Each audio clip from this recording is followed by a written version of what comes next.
Move on to our next reporter who will be reporting live.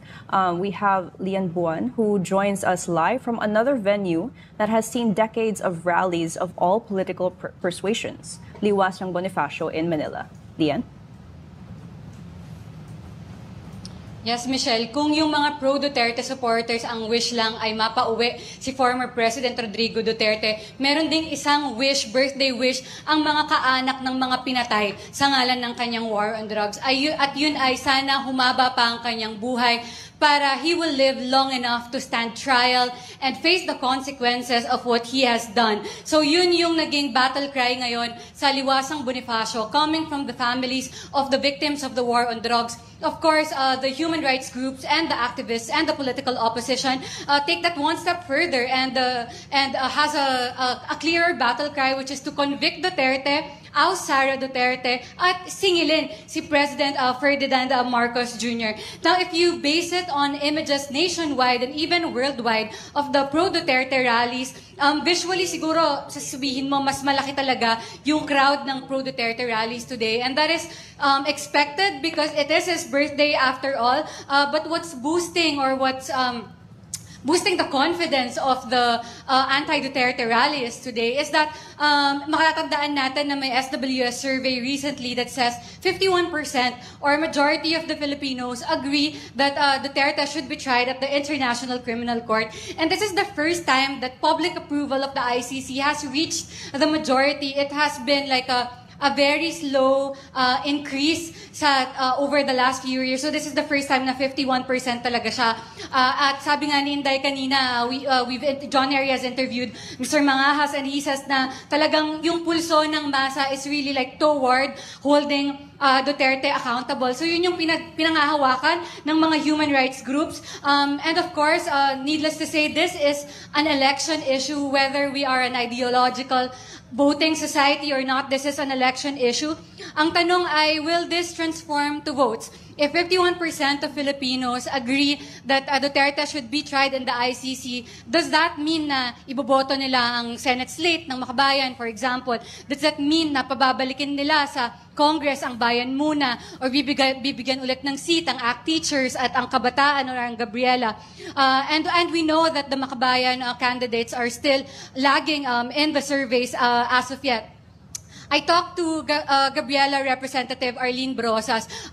Just for the information of the viewers, yung Quadcom na nakita nyo na viral, that started with a very unpromising Committee on Human Rights hearing way back in June, na resolution yon ng Makabayan Bloc. And back then talagang mataas yung frustration even among them kung meron ba talagang patutunguhan yung mga ganong hearing. And I remember interviewing Congresswoman Brosas and saying, ano ba talaga yung plano dito ni Congressman Benny Abante, kasi parang bakit nasisisi pa yung mga victims. And from June to December, we see how great the steps were taken from a very unpromising Committee on Human Rights hearing to a viral Quadcom na siyang nag-extract ng bombshell admission or confession ni retired Colonel Rina Garma na di umano tumawag sa kanya si President Duterte na mag-design daw ng reward system sa police war on drugs. Kaya sabi ni Congressman Brosas, her lessons, her takeaway really is to try and never give up at hindi mawalan ng pag-asa, because mapapasaan man makukuha mo rin yung goal mo if you're fighting for human rights. I also talked to former congressman and human rights lawyer Nery Colmenares, who will try to secure a Bayan Muna comeback in the House. He told me earlier na the fact that merong increase in the public approval for ICC means that unti-unti, marirealize ng mga Pilipino na tama na, enough is enough, tama na ang karahasan, tama na ang patayan, tama na ang panunupit. Of course, that is a big dream of the opposition and human rights groups, and standing between them and that dream is massive disinformation, not just on social media, but more importantly, on the ground, yung personal disinformation within communities where lies are spread through the word of mouth. May nakausap ako kanina na namatayan, pinatay yung kanyang asawa noong 2017. At siya yung, pag naglalakad sa komunidad niya, siya yung yumuyuko, sinabihan siya ng mga anak niya na, wag ka nang makipag-away, wag ka nang sumali sa diskusyon, kasi hindi ka rin naman mananalo dyan, baka maharas ka pa.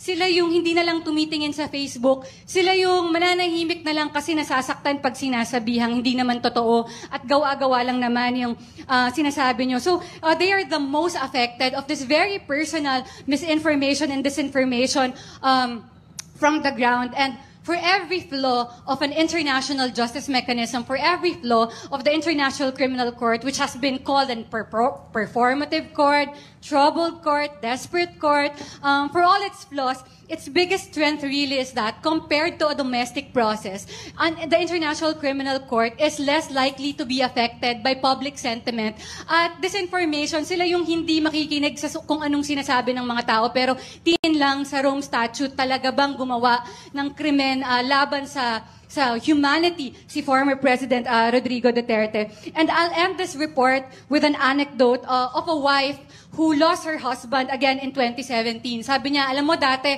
takot na takot akong magsalita, hindi ako sumasama sa mga rally, ayokong magpa-interview sa media. So sabi ko, Nay, bakit ngayon okay ka na? At ang sabi niya sa akin, kasi ito na yon. This is the time. The time for what? Maybe that's what will Filipinos decide on May 12 kung ano ba ang na-realize nila sa panahon ngayon. Michelle? Lian, I want to latch on to something that in the latter part of your report about the people, no? I think with most of the reports coming out today, maraming picture, maraming video ng mga crowds, diba? But sometimes when we talk about the ICC issue, we tend to forget that these are actually real people who have personal stories and who are affected by the issue, no? So I saw earlier you had this report about someone named Emily, who was a victim of the drug war, who also has a birthday today. So tell us about her and what does this whole thing mean for victims? Oh, thanks, Michelle, for that. Nanay Emily's story is really powerful. Lagi niyang sasabihin niya yan ulit-ulit pati sa rally. Sabi niya yung anak ko, si Angelito Soriano, 15 years old when he was killed in 2016. Sabi niya, yung anak ko naniwala yan kay Duterte kasi sabi niya, Mama, siya yung lilinis ng ating kalye. Siya yung magpapaganda ng ating bansa.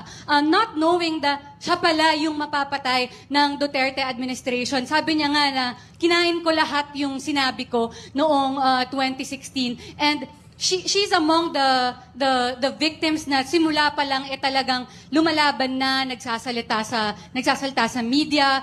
She pursued the complaint before the court, before withdrawing it, kasi hindi siya naniniwala na yung suspect na dinampot ng mga pulis, yun talaga yung pumatay. Hindi siya naniniwala na yun. At sa tingin niya may fall guy at ayaw niyang may isa pang pamilyang maapektuhan ng war on drugs. So today is her 56th birthday. Sabi nga nung isang nilang kasamahan, this is your happiest birthday since the time I've met you. And this group of women, Michelle, are really incredible women na hirap sa buhay. Naglalabada, nangangalakal, ngayon gumagawa ng kandila. But yet through it all, like the grief and the harassment and the trauma, they're able to organize themselves and mobilize. And it's because of them na talagang nakarating sa International Criminal Court yung kasong ito. And it's because of them that the Philippines is now an example of how an international justice can work, Michelle. At siya yung paulit-ulit na nagsasabi na ang birthday wish ko para kay Pangulong Duterte ay sana humaba pa ang buhay niya para pagbayaran yung mga kasalanan niya. All right. Thank you, Lian Buan, live from Liwasang Bonifacio.